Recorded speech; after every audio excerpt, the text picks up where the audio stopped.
Welcome to another episode of We Don't Die, where my goal is to give you evidence that although our bodies will disappear, we survive physical death. I'm your host, Sandra Champlain, author of the best-selling book called We Don't Die, A Skeptic's Discovery of Life After Death. My dad was diagnosed with cancer back in 2010, and before his death, there was one book he wanted to read, and that book was titled Life After Life by Dr. Raymond Moody. It is a book written by the man who coined the phrase near-death experience about his research that began in the 1960s into this phenomena about what happens when we die. Dr. Moody is now the best-selling author of 12 books, which have sold over 13 million copies. He has spoken all over the world for over 3 decades, talking about life after life, death with dignity, life after loss, surviving grief, finding hope, and so much more. He continues to train hospice workers, clergy, psychologists, medical professionals on matters of grief recovery and dying. He also continues to offer private and personal consultations. His website is lifeafterlife.com. I am very honored and excited to have this wonderful man who never stops giving on our show today. Dr. Raymond Moody, welcome to We Don't Die Radio. Thank you so much, Sandra. I'm just happy to be here. Thanks. And I'm happy to have you. And I remember the day when I was living in Florida with my dad that even though he was as religious as he was, I think there comes a moment when faced with our own mortality that we really want every bit of evidence that we can to know that we go on, when he asked to read your book. And I just find it very special that here we are today. Yes, thank you so much. You're welcome. Delighted with that. Yeah. Well, how did it all begin? If you don't mind, I know you've told your story zillions of times, but can you take us back even who knows when you first got involved with this?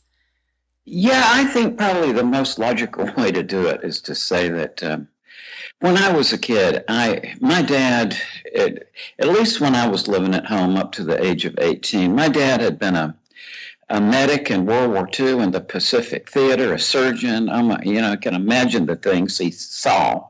Although I didn't realize that at that time because that generation didn't really talk much. But the way it manifested in my life is that my dad was really hostile to religion when I was very young, which since we lived in the Deep South, that was a great blessing for me, actually.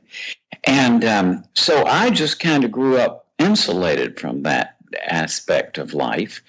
Meanwhile, my mother's mother was very humorous, and her religion was one of her favorite topics of humor, very gentle humor. So to me, I'll just be frank here at age 72, when I was a kid, religion to me was just, it was nothing. I just thought it was for people who weren't very smart or something, to tell you the truth. And my astronomy was my thing beginning from age 7 or 8. And I very quickly realized that the world we live in doesn't make any sense. If you try to think, for example, everybody thinks of the question about how big and what shape is this universe we live in. And so when you're a kid, you have that experience, many people do, of trying to imagine that, and there only seems to be 2 possibilities. One, that it ends in a wall, but you go out to the wall in your mind and you think, just a minute here, doesn't there have to be something on the other side of the wall? Yes. Or the other option seems to be that it goes on forever and ever and ever, and that makes no sense either. So I remember very early in my life getting very interested in things that don't make any sense. And I would say that has pretty much been the essence of my life, is that I'm just really fascinated with what we call in philosophy unintelligibility. And I was a great reader of Dr. Seuss when I was a kid, even before the Cat in the Hat, which came as a sort of disappointment to me when it was published in about 56 or 57, because I was more interested in Horton and Thidwick and the earlier ones, And the nonsense. And also in Lewis Carroll I read, and this was just a big thing for me when I was a kid. Well, I went to the University of Virginia in 1962 at the age of 18 with the determination to go on and get my PhD in astronomy, and still one of my big interests, okay? But Okay. I'd gotten interested in philosophy in high school, so I took a philosophy course my first semester at UVA. And just in reading the first few pages of Plato's Republic, I could show you on the page where I decided, this is for me. I'm going to be a philosophy major. And I can tell you, the very first person I encountered who took this notion of an afterlife seriously was Plato. Before then, I thought it was, my only contact with it was, on the New Yorker cartoons where it shows the angels and the gates and so on. Right. I thought it was just, I didn't know anybody took it seriously. So, but at the end of the Republic, there's this story about a man, who apparently was killed on the battlefield, but at his funeral, spontaneously revived and talked about going into another world. And I asked my professor, Professor Hammond, about that, and he said, yeah, these early Greek philosophers were interested in cases of people who had apparently died and been revived.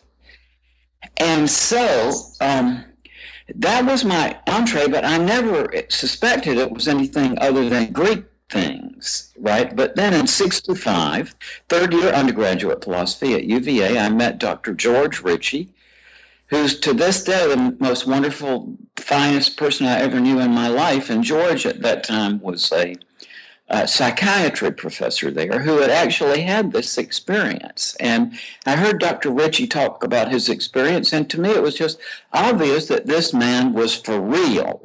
Now, in the sense that he was honestly convinced of this. And now, as to me, whether it was real or unreal, I didn't know. And I kind of figured there wasn't any clear way of finding out, actually. But I was impressed by Dr. Ritchie, and I was convinced that he felt it was real. To make a long story short, I went on and I got my PhD in philosophy at UVA in 1969 at the age of 24 years old, which I look back now, oh my God, there's something terribly wrong with somebody who would have a PhD in philosophy by the age of 24. That's because, because really I was pretty much all in my head. Yes. I went on to be a philosophy professor at East Carolina University from 1969 to 72, and in teaching courses on Plato, began to hear these stories from my students, and also as word around campus spread that there was this philosophy professor over there who was talking with people who almost died.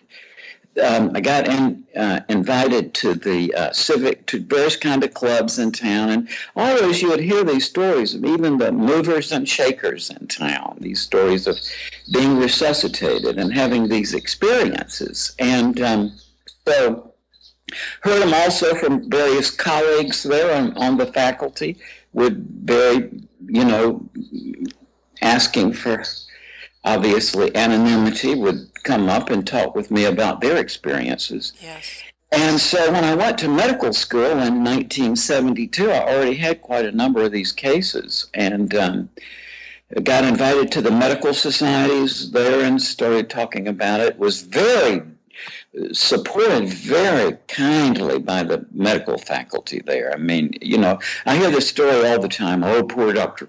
Moody was persecuted by the medical clique. They wanted him, tried to drum him out. But it just never happened. A matter of fact, the faculty members there at the medical college really, really helped me on this. And so then published my book on the subject, and I wrote it in 74, published it in 75, and subsequently have talked with thousands and thousands of people who all over the world who had these very inspiring experiences at the point of death. And all the time just thinking, obviously these are things are so fascinating, but never having any sense that I could say for sure whether it is or isn't.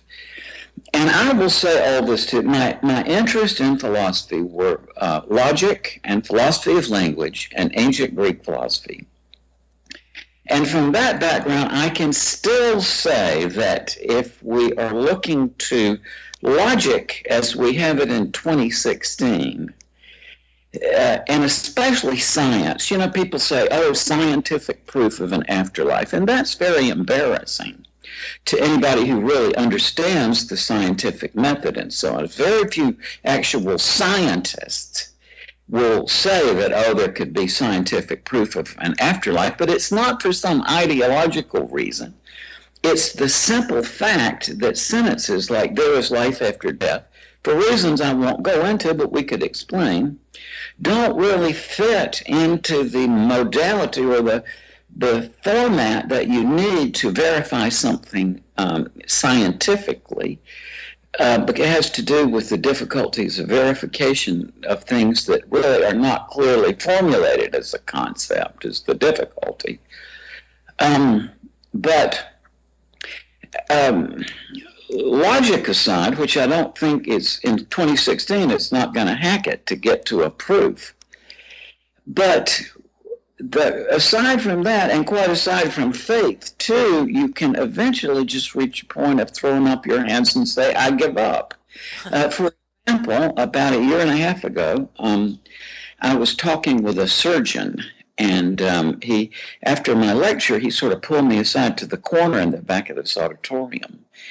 And I could tell from his eyes he was haunted by something, not in a negative way, but you could tell from his demeanor and his eyes that he had been through something he just had really just blown his mind, I suppose you'd say. Okay. And he in this corner, he talked to me about how recently he had been performing an elective surgery on a fairly young man who was in overall good health. There was no thought that anything bad would happen during the surgery. But in the event, the patient had a cardiac arrest on the table, and the surgeon wasn't able to revive him.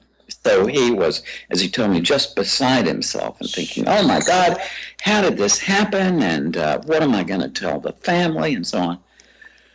When, he said, all of a sudden the surgery room doors flew open and a woman came screaming in. He thought she was psychotic and raving is from his point of view. And, when you're under stress, you have a hard time making sense of what somebody else is saying.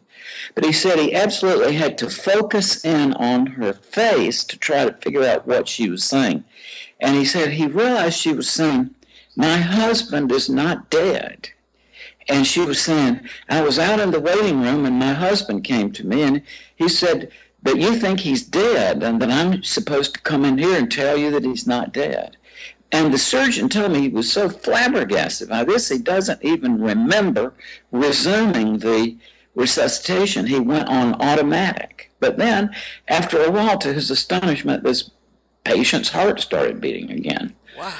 So he said he was there in the recovery room when the patient regained consciousness. And what the patient said to him was, well, I was out of my body up there looking at you. And I could tell you thought I was dead, but I kept trying to say, I'm not dead, but you wouldn't hear me.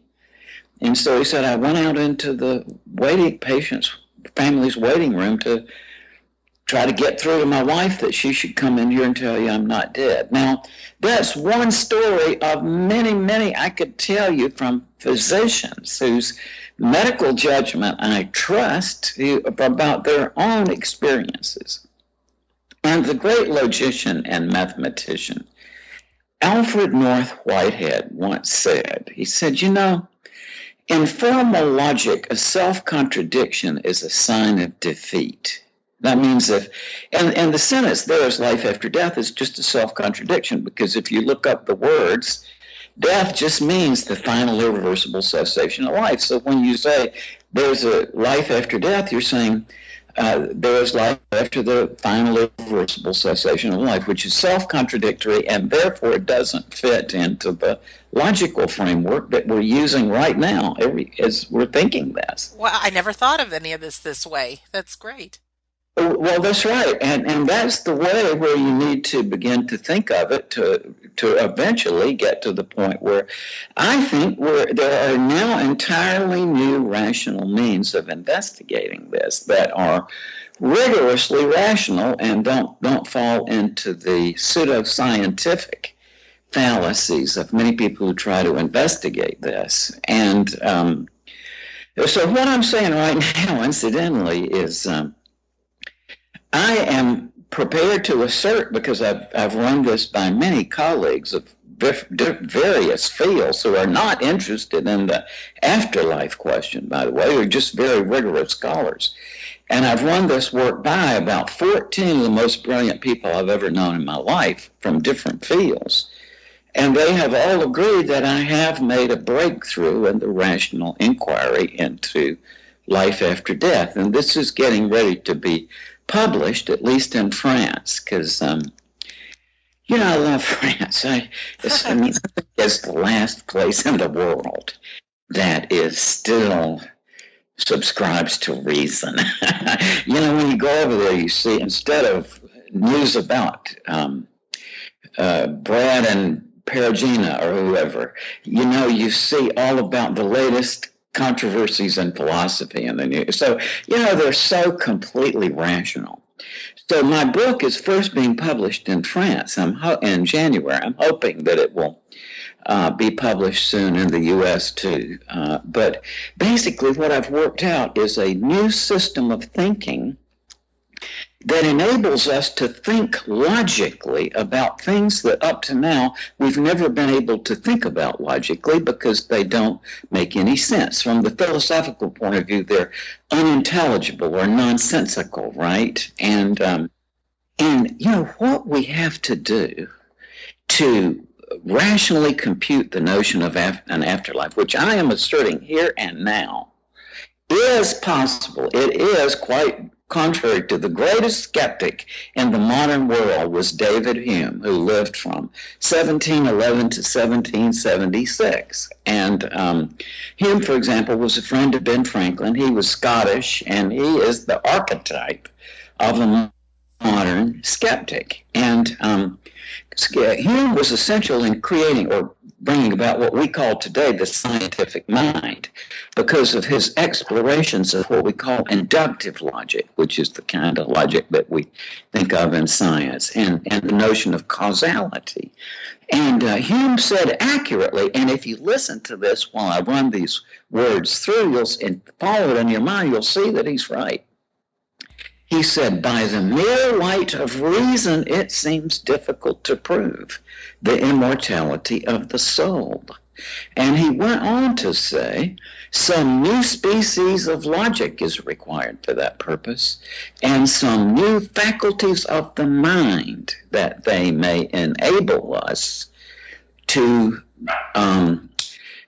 comprehend that logic. Now, Hume was being ironic. Well, you can tell what he really meant was that it's impossible. But I have now shown, to the satisfaction of a huge number of my colleagues, that you can actually fulfill Hume's requirement and you can come up with a new system of rational principles that open up new cognitive faculties that we didn't know we had in our mind.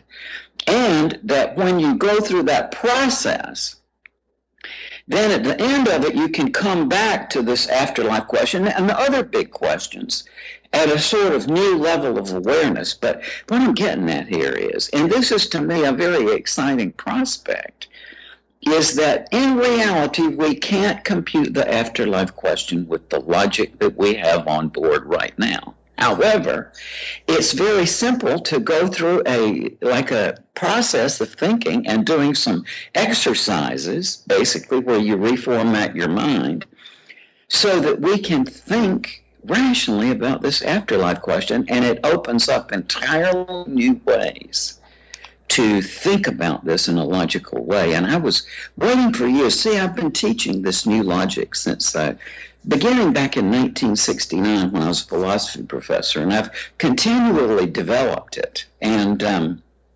started in my logic and philosophy classes in 69, but I've continuously gone on to develop this. And I can tell you there is a way to go through a process and of thinking, and like I said, writing out some simple self-explanatory exercises, which re-gears your mind so that we can think about this afterlife question in new ways. And I knew full well, just from experience, I have taught entire semester-length courses at universities on this for a long time, decades. Wow. And so I always was fully aware that eventually somebody who had gone through this process was going to happen to have a near-death experience, right? And from the reasoning process, it would follow that, therefore, the person who went into the near-death experience with already having these new rational principles on board would, when they came back, be able to articulate this in an entirely new way. And on October the 15th, last October the 15th, I got a call from an old friend of mine, and actually he was just calling to tell me about his near-death experience. He had been through this terrible ordeal, and oh my God, it's just gangrene and lost a leg and a dog. Awful. Oh my God, it's terrible. And he had cardiac arrest during this time, and he had these 3 near-death experiences during this ordeal. But he was an artist, but also he had a big background in physics. So, and he was telling me about his near-death experiences, but there was this kind of like weakness in his voice, which you can imagine. But then all of a sudden, it was about maybe 6 or 8 years before, he had been to one of my workshops on this new logic. And so he was talking along in this tired voice, and then all of a sudden his voice got clear and like really sort of excited. And he said, "And Raymond," he said, "and when I was over there," he said, "I went back to the things I learned in your course," and he said, "and I suddenly realized," and I think this is so funny, the way he put it is exactly like a physicist, I guess, would put it. He said, "I realized over there that it's just like you were saying, that in order to understand how that realm over there is connected with this one here," he says, "you've got to take the unintelligibility axis into account." And so I take that as a confirmation of my, and it'll happen again. I mean, once you work through this argument, you see it's the great Stoic philosopher Seneca in the Antiquity said, and I forgot what he was talking about exactly, but the point he made was some subject he was thinking about. He said, "Our descendants will just be comprehending that we were able to keep ourselves ignorant about something so obvious." And basically what I've come up with is something that is, once you look back at it, it's obvious, but now it just seems very counterintuitive. And that is basically that sadly in English, in American English, we misuse the term nonsense, and we have this bad feeling about it, right? But yes. If you just transform your thinking and you think not of that actually mistake that people make, but think of nonsense in the terms of Dr. Seuss and Shel Silverstein and Lewis Carroll, Edward Lear, and you think about things that many of the people listening to us right now are going to remember from childhood. One bright day in the middle of the night, 2 dead boys got up to fight. Back to back they faced each other, drew their swords and shot each other. A blind man came to see the fray, a dumb man came to shout hooray. A deaf policeman heard the noise and came and killed those 2 dead boys. Playground rhymes like that, which kids would throw a ball around, for example, in time with the chant, as a way of social bonding. Or if you think of the nursery rhymes, Hickory Dickory Dock, or Diddle Diddle Dumpling, My Son John, all those, or doo-wop music of people of my generation, sha-na-na-na-na, sha-na-na-na-na, get a job, right? Which integrates the meaningful language and the unintelligible and nonsensical language. Rap singing for jazz fans, Louis Armstrong and Ella Fitzgerald. But most people, as I realize, a lot of people are just not going to be able to do this. It's so counterintuitive. They won't be able to push themselves through it. But for those who can just get over that superstition about the word nonsense, we can begin to see the way that logic came about was through, it's a historical development that lasted from, say, 600 BC to about 320 BC with the death of Aristotle. And Plato, Aristotle's coach, I guess, was onto this, that he realized that in addition to Plato was the first person who distinguished clearly between the literal and figurative meaning. Okay, and he associated true and falsehood with the literal domain of language. And in the next generation, Aristotle picked that up, and he predicated the logic that everybody is using right now, because it's just ingrained in us now. But Aristotle predicated it on literal meaning. But Plato had been trying to work out the rules and principles by which nonsensical language works too. But Aristotle just dropped that because he was a highly compulsive person. And what that has ended up is that we have in the West a sort of collective, hidden cognitive deficit that we don't know about. And that simply by working that out, you can open up these faculties of your mind that you don't know you have. And they are useful not just for thinking about life after death, but all sorts of other big questions. And so this is where this is headed. It looks like I might well have a grant in the next little while here to be able to teach this. My initial one will be to teach 10 seminars with 15 participants each, and to conduct the study from there. But this is going to leak out. I mean, people have this sort of superstition that nonsense is something unidimensional, but I could show you right now that I've been able to identify over 70 different types of nonsense. Listen to this, for example. Okay.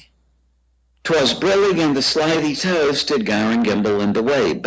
Okay, now that's one type of nonsense, but listen to this type. This is a different type.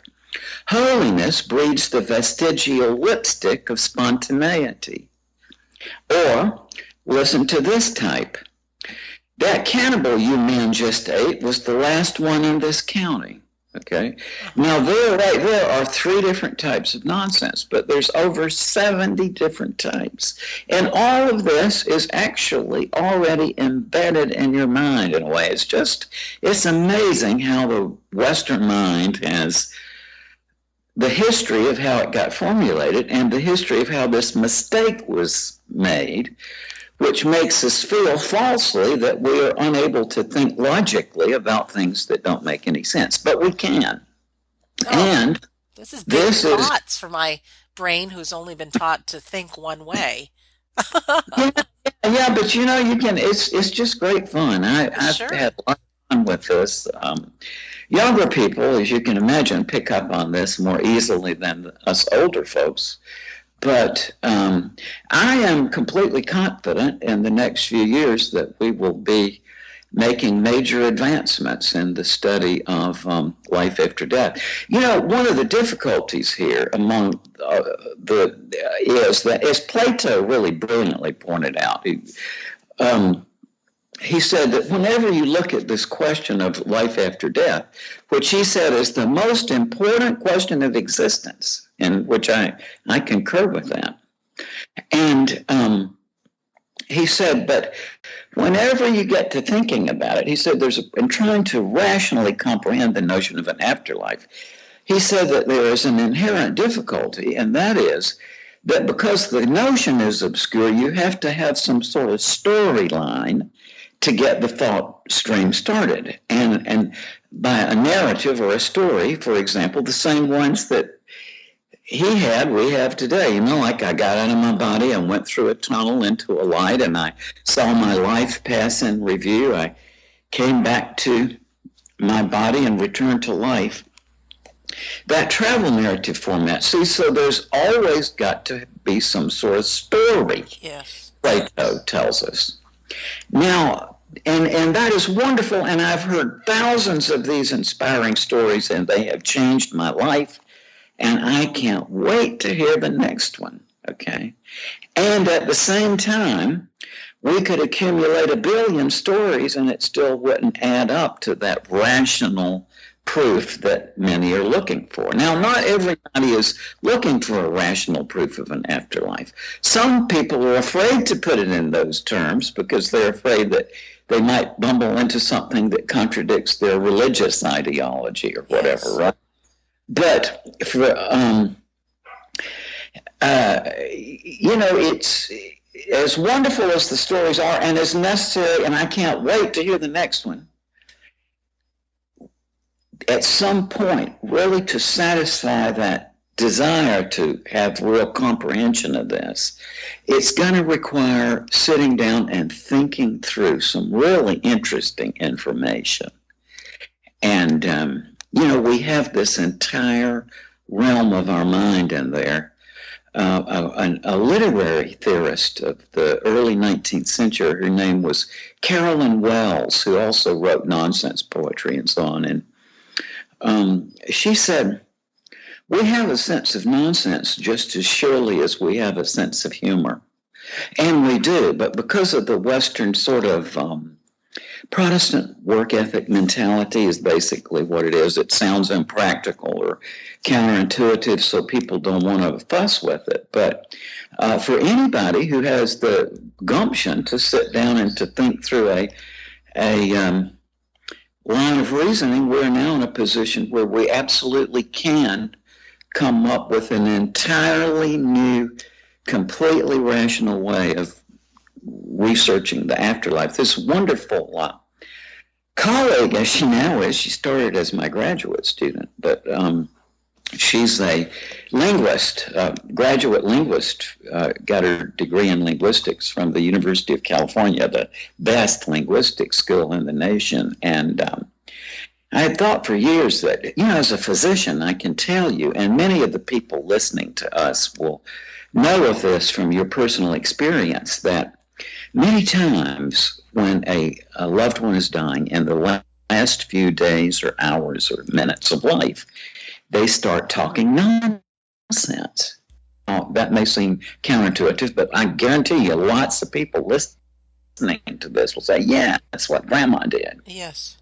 And many times, as I've observed, the people who are left behind will tell me something like their relatives say, well, I knew when she was saying it that it was nonsense, but somehow in the back of my mind, it meant something to me. And so what my colleague is now doing, you see, is recording these terminal utterances. And because we have now this typology of the different types of nonsense that there are, we can now actually analyze the structure of the dying communications of people. And this is, I'm really good at extrapolation. Don't have any psychic. I've always been great at extrapolation. And I tell you, this is the next big thing in afterlife studies is what we're talking about right now. And it will require us to change our minds. And to me, that's really exciting to say that we actually can go through a process which we can actually reformat our minds to think rationally and clearly and logically about really big questions that have heretofore not been amenable to rational thought. And incidentally, in the whole quest for knowledge, and more to bring it down to the scientific method, for example, nonsense has always played a big role in science as what I call a placeholder. And what that means is that when you are working on a question that was obviously requires an answer, but the mind just isn't capable yet of putting it together into something sensical. What's always been done in science is that you invent sort of nonsense to carry the inquiry along. Just like, when a singer is singing on stage and they forget the words, what do? They just, I saw Elvis do it one, right? Like they add in a little nonsense just to fill in. And similarly, for example, the two most powerful physical theories we've ever had are the general theory of relativity and the quantum theory. Okay, but and those are very powerful modalities of thought. But if you integrate the equations to the two theories, it's total nonsense, right? So but that doesn't mean that we're going to give up those theories, right? We keep on working it in the anticipation that in the future there will be some way of working this out and making it intelligible. And where I can tell you now confidently is that we're on the verge of this with the afterlife question. There's going to be, pretty soon, this will be a whole new world, and it'll involve new principles and entirely new ways to think about the afterlife. But to me, the even more, and there's nothing that could be more important and it's exciting than the afterlife in a way. However, in terms of the priority of inquiry, in terms of the importance, surely the most important thing is the afterlife question. In terms of the order of inquiry, the most important thing first is to get your mind straight about how to think about unintelligible things or nonsense. And we can do it. And it was just a fact of Aristotle's mentality. He's very obsessive compulsive, as you can tell by reading his will, for example. And he was, anything that smacked of the irrational to him was horrifying. So his favorite term for nonsense was random talk.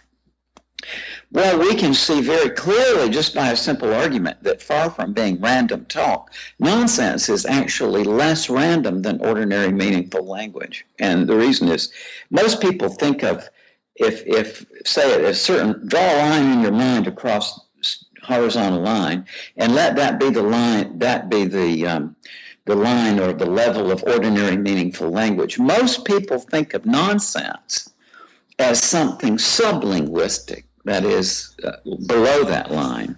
But if you think it through, you can quickly see that actually nonsense is something up above the line. It's actually a more complicated and complex mode of discourse than ordinary meaningful language. All kinds of amazing implications. I was a forensic psychiatrist for a while. I worked in a maximum security unit with the criminally insane, and all these people you read about in the National Enquirer who ground up their mother and father in a meat grinder or something. That was daily work. And I discovered something I called the fee-fi-fo-fum syndrome after that English nursery rhyme, fee-fi-fo-fum. I smell the blood of an Englishman, be he alive or be he dead, I'll grind his bones to make my bread. Well, I had a number of patients who had that, who before they would kill somebody would utter nonsense. And also, that's the only bad thing, the only bad use of nonsense. Everything else it's a wonderful modality. It's a big part of children's literature. Just go to any bookstore and take a look. Definitely. And it's a very important thing to kids. And kids naturally go through a developmental phase when they get about 3 to 6 years of age. They start making up nonsense words for the fun of it. And what this signifies, paradoxically, if you think about it, is that it means that they have mastered enough regular language to know the difference, right? So when they make up the nonsense words, it's like they're playing with nonsense or with words for the sake of it. And it's very important. It's in advertising. I mean, oh my God, it's just a vast realm of our minds that we have ignored. But lots of people now are waking up to it because I've. It's interesting, Dr. Moody, because you're giving my brain something to think about that I've never heard of, never experienced, and it's hard to grapple with what it means, what you're saying. Yes, And yes.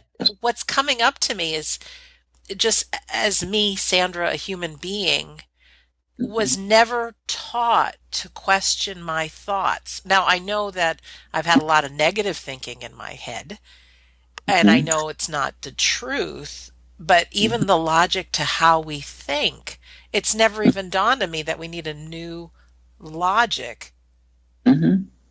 And Yeah, so I don't know. I'm listening to you. I'm on the edge of my seat, and I don't know what to ask. I don't know what to process. I don't. But what you're giving me is there's something new, and it's having something new that's going to be able to answer and give us real it is, Sandra. clarity. Let me ask you this: what did you study? What are your interests? You mean in the world of life after death, or you mean just growing Oh, up? just growing up. What are you? What did you study? What are you interested in? Oh, I was interested in cooking. I became a chef. I wanted to know Hi, how to cool. create, to mix Mm-hmm. things and create, and I had a very vivid imagination. I had Cool. not imaginary friends, but I mean, I really lived in a world that I thought magic was possible, and Mm-hmm. uh, and and maybe that was nonsense. I'd come up with my own poetry and my own words and Yeah, things as a cool. kid. Cool. And yes, well, um, I've got an idea here. Sure. Uh, why don't I send this over to you along with some exercises, and you read it? And this is not published yet, but I mean, I hate, in a way, this brought to my mind that I hate to just sort of be spewing this out and not getting the listeners a chance to see what this is all about. This is not published yet, but I'd have to get. Let me put it this way: I could get Xerox copies made, and anybody who wants to pay for the Xeroxing and the shipping, I can send one to them. Perfect. And also, it comes with exercises. I'll have to figure out how much, I wouldn't just whatever it's. I guess Xeroxing is expensive when you're doing it on a one-on-one thing. Yes. Um, so I'd have to figure that out, but I'm happily willing to, not. It'd be great to make money on it because I've spent so much money on it, but No, that's the allowed. money is not the point. But I'm happy to provide anybody who wants to read through this, and I think it's fun. I mean, it has all kinds of spiritual and psychological and scientific implications in addition to thinking of cooking. A lot of the great nonsense poets wrote nonsense recipes. And Dr. Seuss has one. It's in the format of a recipe. And so, you're reading and you think, oh, this is a recipe, but it makes absolutely no sense. Hmm. Yeah. Very good. And for our listener now, stay tuned to WeDon'tDieRadio.com. Click on episode 118, and that's Dr. Raymond Moody's episode. So when we figure out exactly these Xerox copies and how to get a copy, I'll have it on that site. Okay? Right. Perfect. Right. Let me just ask you too. I do know that you're still passionate about helping people with Mhm. grief and helping people to the other side of that. I know our time goes by really quick on this episodes, but lots of our listeners, yes, are looking for the evidence of the afterlife, and there's a lot that are brought to this conversation because they've lost a loved one.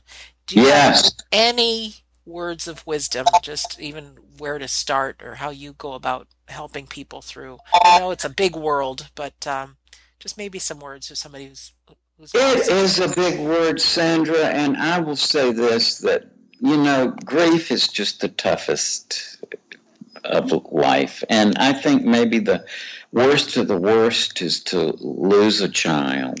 I Yes. went through that in 1970. I was, my first child died at the age of 36 hours, which to me was 9 months, right? Yes. And so I know this. And grief is what I feel that I can say from my experience. I mean, and running this through my moral channel as well, because I think it's a great thing you can do as a scholar, I think, to say something that's accurate, right? And that, let's say for that, to say to people that there is scientific proof of an afterlife may make them feel good for a few minutes, but it's not real. Right. But, so I can't give you that, but what I can say is that reason is closely on the trail of life after death, and that there are entirely new means now to investigate it.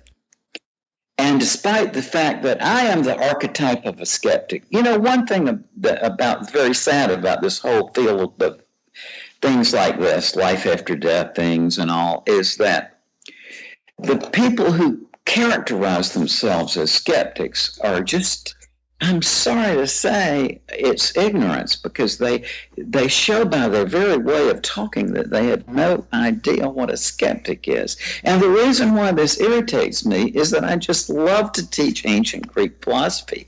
So when I get to the skeptics, who are very important, school of early Greek philosophers, I have to go back and undo what these ning-nongs have put in their minds. They even have an organization which is made up of a lot of entertainers and Houdini wannabes and all. And they used to sort of pretend they were law enforcement officers. They call themselves the Psychops. And, lovely people, but they are ideologues. And basically, they have appropriated that word skeptic for themselves. But I've asked many of them for years, well, I go into say, you're a skeptic. Well, let's talk about Pyrrho, right? Who was the founder? Oh, who's that, right? Because they don't know what they're talking about. But let me explain what a skeptic is. A skeptic is a person whose style, as it were, cognitive style, is to avoid drawing conclusions. And they did this for a reason. It really does expand your mind. So what these people say is, I'm a skeptic about these near-death experiences. I think it's just the chemistry of the brain. Well, if you unpack what they just said, is I'm a person who doesn't draw conclusions, and my conclusion is that such and such. Yeah, it doesn't make sense. It makes no sense.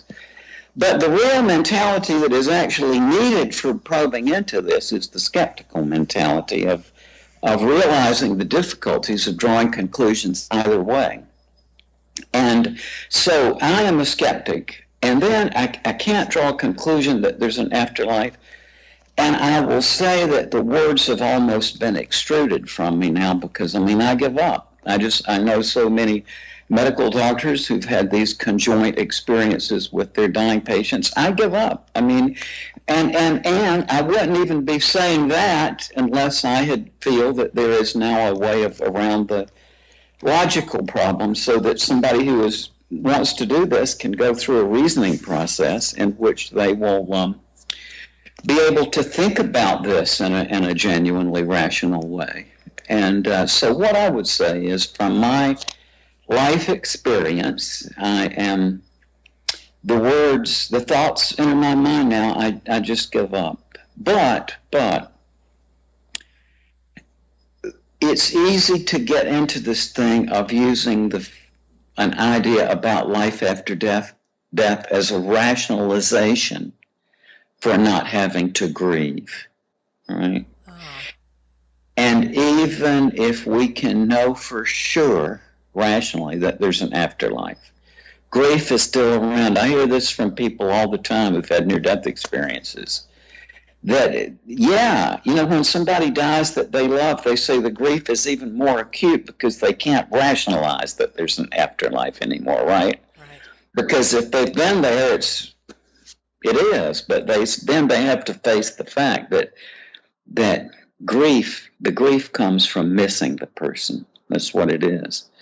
And grief is a very complicated, I think it's one of the remaining mysteries of the mind. To me, the biggest mysteries of the mind are humor, which is just an absolutely incomprehensible faculty, and grief, and the talent that, as I gather, our minds have of, under certain circumstances, being able to transmute or to transition into some other dimension of reality. Because that's the crux of the afterlife question, is what is it like to experience a change of dimension, right? Right. And that's a tough one, but now we're on the way. We're on the way. I guarantee you this is being worked on actively, because there's now ways to think about how the mind or the consciousness can transition into some other reality. I hear all the time from people with near-death experiences who are very articulate, who say something like that. They found themselves in a more inclusive state of existence, or a more inclusive reality. And that used to be forbidden for us to think about it, but now we can actually think about how it's possible to. I believe that we potentially even have ability now to, assuming that during the dying process, the mind or the consciousness transitions over into some other realm of existence, we now have a method where we can track that, and we could presumably, I mean, this is complicated, but I think it's possible to catch that in the act. In other words, to detect when somebody passes over to the other world. That's pretty cool. Wow. You've left me speechless, and that doesn't happen often. Well, I know this is just so abstract in the abstract. It is. Even Dr. Moody, talking to many people that have had near-death experiences, they cannot formulate into words what they experience. Exactly.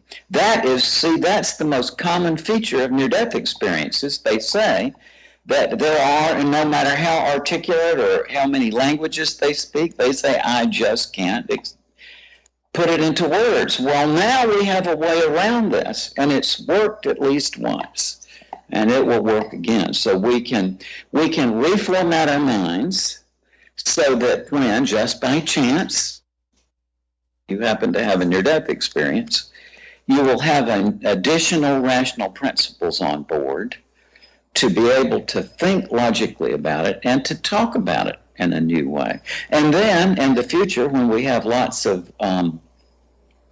cases of this, of people who've been able to articulate their near-death experiences using these new rational principles, then we will be able to compare those with the ones we already have.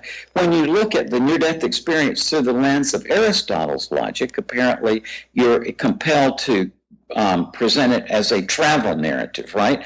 I got out of my body, I went through a tunnel into a light, I met my deceased relatives, I saw my life pass in review, I returned to my body and came back to life. That's a travel narrative. But if you think about it for a moment, there's a real difficulty in that, which they say, and that is that what people also say is that as soon as you're out of here, you're not, that time and space don't exist anymore. No time passes.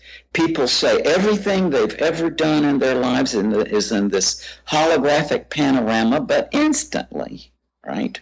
So there's no time, and also there's no space. It's like if you think about something, it's just instantaneous. There's no transition through space, right? Well, but the reason why we understand the reason why we understand a travel narrative, like what is involved in understanding the meaning of a travel narrative, is the concepts of time and space, right? So there's a big difficulty here. But now we have a way of solving that difficulty. Somebody who then subsequently has a near-death experience will have a new set of concepts to deal with that. So it will enable them to articulate the near-death experience in an entirely new way. Wow, talk about thinking outside of the box. First getting that there is a box. Wow. That's right. I tell my logic students it's great to think outside of the box. And in order to think outside the box, the first thing you got to do is to learn how to think inside the box, right? Right. And as human beings, this is not a normal conversation we have. And so I really get that we're just using all what we have, but there's a whole nother way of thinking, a whole nother world to explore that's going to make, the life after death question just seem like we'll have an obvious answer. Yeah, or we'll have an obvious way to think about it and to start investigating it. And it's already being done. There's studies underway based on these principles to try to make sense of it. Let me ask you just a last question because we're at the top of the hour now. Being in these different inquiries all your life, has it made a difference, do you think, into the quality of your life? To a degree, it has. I'm 72 now, and I've heard my first near-death experience from a living human being when I was 20.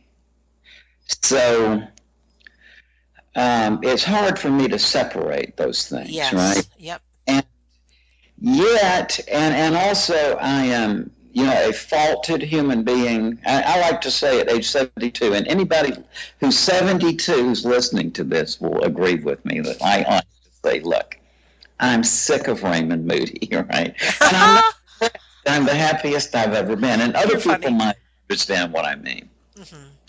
But, you get to the reach where ego is the, and it sounds egotistical to say that I'm past ego, right? But which it would be if I burned the incense and I laid on the bed of nails. But that wasn't how it happened to me.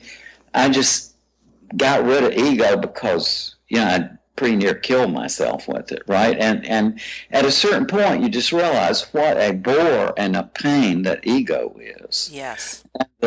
Where I am is at age 72. I have two wonderful grown sons, and they're doing great. I've got a wonderful grandson, and he's got his parents. And I've got two wonderful children adopted at birth. Carter is 18 and Carol Ann is 16. Carter is Mexican-American by heritage, and Carol Ann is a Native American Blackfeet Indian from Montana. But they are they're my responsibility now, and so it's so neat at age 72 to know exactly why you're here. Is to serve those two and to get them along. And then I don't want to end up, I was in geriatric psychiatry for a while. I don't want to end up in a wheelchair all bent over. That might be, some people might, there are people who could adapt. Not me. I want to be out of here as soon as it's, because James Stewart said one time, he said, after 70, it's just patch. And I don't want to get into that, right? I walk every day, and to me, I'm not afraid of death. It's life that scares me, yes. Right? So I'm it's a good time of life for me. Yeah, well, I am absolutely thrilled that you've been able to spend this last hour with us. Really awesome. Me too. And you've opened up a new inquiry for me that I didn't even know that I didn't know about. Yeah, well, let's get. I mean, I'm not so good. I have no.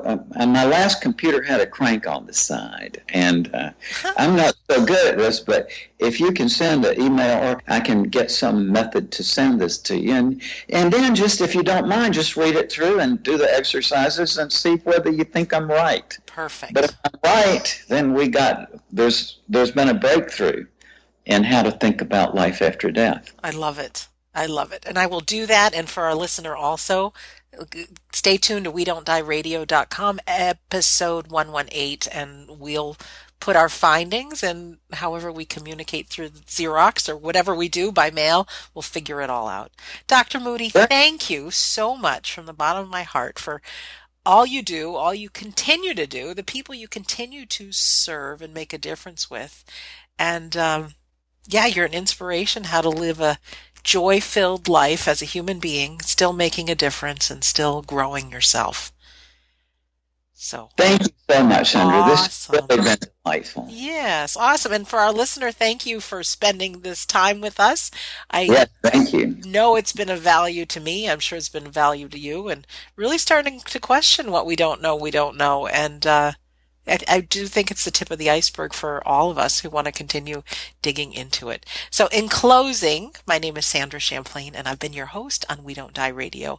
And I personally believe that life is an education for the soul and that your life here on earth is important. So, thank you for listening, and we'll see you soon.